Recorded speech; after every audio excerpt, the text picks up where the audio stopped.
dengan keningnya yang berkeringat dan membasahi pelepah kurma yang menjadi alas tidurnya. Tiba-tiba dari luar pintu terdengar seseorang yang mengucapkan salam.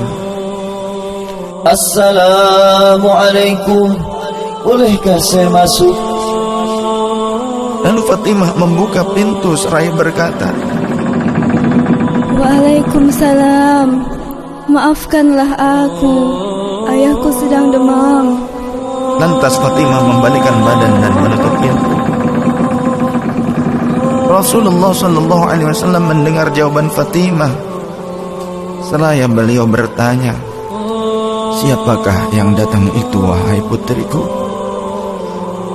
Fatimah pun menjawab, Tidak tahulah wahai ayah, tak pernah aku lihat orang itu sebelumnya. Lalu Rasulullah sallallahu alaihi wasallam menatap putrinya itu dengan pandangan yang menggetarkan. Satu-satu bagian wajah mereka seolah hendak dikenang. Orang-orang yang berada di samping beliau dipandangnya dengan pandangan yang begitu tenang. Rasulullah pun berkata, ketahuilah wahai putriku, dia itulah yang memisahkan kenikmatan dunia. Dialah malakul maut. Dialah malakul maut. Maka Fatimah pun menahan ledakan tangisnya di depan ayahnya, karena mengetahui ajal ayahnya sudah dekat. Lalu malaikat Israel dan Jibril datang menghampiri Rasulullah sallallahu alaihi wasallam. Akan tetapi Jibril tidak mau mendekat kepada Rasul. Jibril hanya menunggu di langit pertama. Lantas Rasulullah bertanya, wahai Jibril, jelaskan apa hakku di hadapan Allah Subhanahu wa ta'ala. Rasul berkata dengan penuh kelemahan. Lantas malaikat Jibril pun berkata, Ya Rasulullah, pintu-pintu langit telah terbuka. Para malaikat telah menanti kedatanganmu. Semua pintu surga telah terbuka lebar menanti kedatanganmu, wahai kekasihku. Namun kata Jibril tidak membuat Rasulullah sallallahu alaihi wasallam. Kalimatnya tidak membuat tenangnya baginda Rasul. Mata Rasulullah pun masih penuh dengan kecemasan. Kemudian Jibril berkata, apakah engkau tidak senang mendengar kabar ini, ya Rasulullah?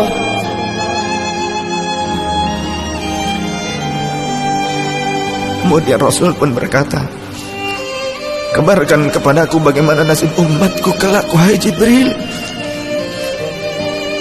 Lalu Jibril menjawab, jangan khawatir ya Rasulullah. Aku telah mendengar Allah telah berfirman kepadaku, kuharamkan surga bagi siapa saja kecuali umat Muhammad telah berada di dalamnya. Detik-detik wafat Rasulullah semakin mendekat, dan tibalah saatnya malaikat Israel menjalankan tugasnya. Perlahan-lahan ruh Rasulullah sallallahu alaihi wasallam ditarik dari tubuhnya. Tampak seluruh tubuh Rasulullah bersimpah peluh. Urat-urat leher baginda Rasul menegang pada saat itu. Manusia termulia merasakan sakaratul maut. Perlahan-lahan Rasulullah sallallahu alaihi wasallam pun mengadu, merasakan rasa sakit itu.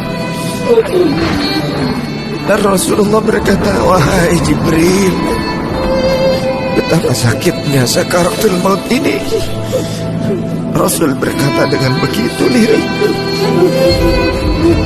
Fatimah pun memejamkan matanya, tak sanggup memandang ayahnya. Sedangkan Ali di sampingnya menundukkan pandangan semakin dalam. Dan ternyata Jibril pun memalingkan mukanya, tak mampu memandang Rasulullah sallallahu alaihi wasallam. Lantas Rasulullah pun berkata, ya Jibril, jika engkau melihatku hingga kau palingkan wajahmu dariku, hai Jibril. Lantas Jibril pun menjawab, siapakah yang sanggup melihat kekasih Allah direbut ajalnya ya Rasulullah?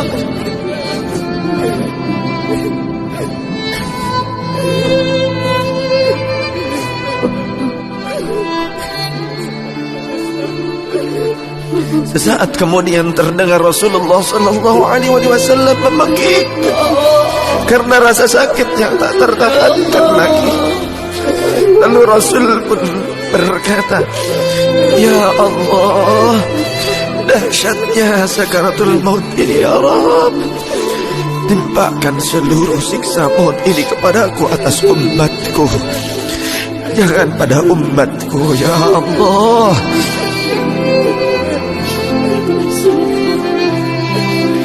Rasulullah memperjuangkan kita. Badan Rasulullah mulai dingin dan lemah. Kaki dan dadanya sudah tidak bergerak lagi pada saat itu. Menegang seluruh urat-urat beliau. Bibirnya bergetar seakan hendak membisikkan sesuatu. Maka bergegaslah Ali radhiyallahu anhu mendekatkan telinganya ke bibir Rasulullah sallallahu alaihi wasallam. Lalu Rasulullah membisikkan, usikum bis-shalah, usikum bis-shalah, usikum bis-shalah, wa ma malakat aymanukum. Peliharalah salat. Aku wasiatkan kepada kalian agar kalian menjaga salat. Jagalah salat oleh kalian dan peliharalah orang-orang yang lemah di sekeliling kalian. Rasulullah masih mengingat kita. Di luar rumah saat itu terdengar tangisan dari para sahabat yang bersautan. Sahabat saling berpelukan. Fatimah radhiyallahu anha menutup wajahnya dengan tangannya. Dan Ali pun kembali mendekatkan dirinya ke bibir Rasulullah sallallahu alaihi wasallam yang mulai kebiruan. Lantas Rasulullah berkata, ummati, ummati, ummati, kaifali ummati, ummatku, ummatku, ummatku. Bagaimana keadaan umatku? Dalam Rasulullah masih mengingat kita umatnya. Rasul masih berkata, ummati, ummati, kaifali ummati. Rasul masih mengingat kita umatnya. Dan berakhirlah kehidupan insan yang mulia pada saat itu. Di saat lisannya masih mengingat kita, masih menyebut nama kita umatnya. Rasulullah sallallahu alaihi wasallam telah tutup usia pada saat itu. Mampukah kita meneladani Rasulullah sallallahu alaihi wasallam dan mencintainya? Ia yang mencintai kita hingga akhir hayatnya. Padahal kita